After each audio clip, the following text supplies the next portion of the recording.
Diasco Foot, miroir du football de la diaspora congolaise.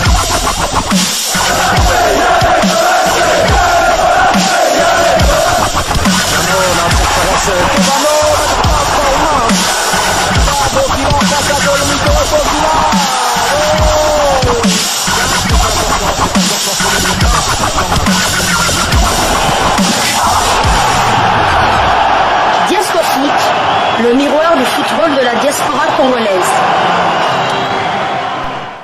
Vous êtes sur Diasco Foot, le miroir du football de la diaspora congolaise. Diasco Foot vous dit bonjour, nous sommes très heureux de vous savoir très nombreux en train de suivre votre chaîne YouTube dédiée uniquement aux footballeurs de la diaspora congolaise. Et pour le numéro d'aujourd'hui, nous voulons partager avec vous les quelques news que nous avons pu récolter pour vous concernant certains de nos binationaux. Nous démarrons cette session d'infos par le Portugal, où le club de Famalicão avec ses 3 Congolais a fait une 5e rencontre sans défaite. Bravo donc au Football Club de Famalicão avec ses 3 Congolais titulaires, à savoir Simon Banza, Charles Piquel ainsi que Dylan Batumbisika. Famalicão a fait un match nul et vierge de 0 but partout face à FC Pacos de Ferreira.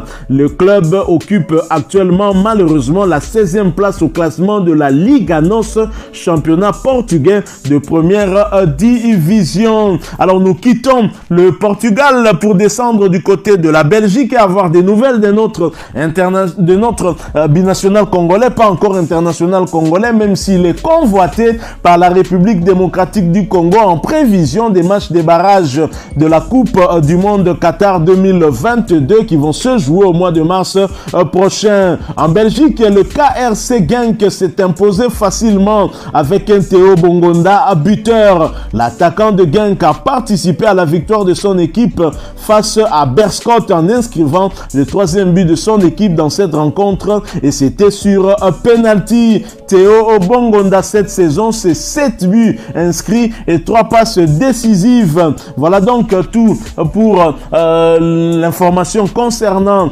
le binational congolais Théo Bongonda. Nous vous l'avions présenté il y a peu. Il continue en tout cas à se faire parler de lui. Lui qui est un ailier et qui pourrait, dont le profil intéresserait certainement Hector Cooper avec son système hyper défensif. Il a besoin de beaucoup plus de percussions, surtout dans des phases offensives et même dans des contre-attaques. Ça nous manque énormément et Théo Bongonda est parmi les solutions pour la République démocratique du Congo. Mais encore faut-il qu'il accepte de porter les couleurs de la République démocratique du Congo. Alors nous quittons la Belgique, nous allons juste à côté aux Pays-Bas où il y a eu une défaite très décevante pour les joueurs du FC Groningen qui se sont inclinés à domicile face au leader du championnat, le PSV Eindhoven, sur le score de 0 but contre 1. Les coéquipiers de Cyril Ngonge ont pourtant donné du fil à retordre au leader actuel du championnat, mais les efforts offensifs n'ont malheureusement pas été suffisants pour revenir au score durant cette rencontre. Cyril Ngonge, pour rappel, est le fils de l'ancien international Michel Ngonge et il évolue du côté de Groningen, un joueur à suivre également. Voilà donc qui met fin à cette session d'information concernant au moins 5 de nos binationaux qui ont joué et c'était au Portugal, en Belgique ainsi qu'en Hollande. Si vous l'avez aimé, laissez-nous un maximum de j'aime, laissez-nous aussi un commentaire en partageant avec nous votre opinion si vous en avez une. Merci de vous abonner à cette chaîne YouTube Diasco Foot parce que c'est le miroir du football de la diaspora congolaise, une chaîne YouTube dédiée uniquement aux footballeurs de la diaspora congolaise.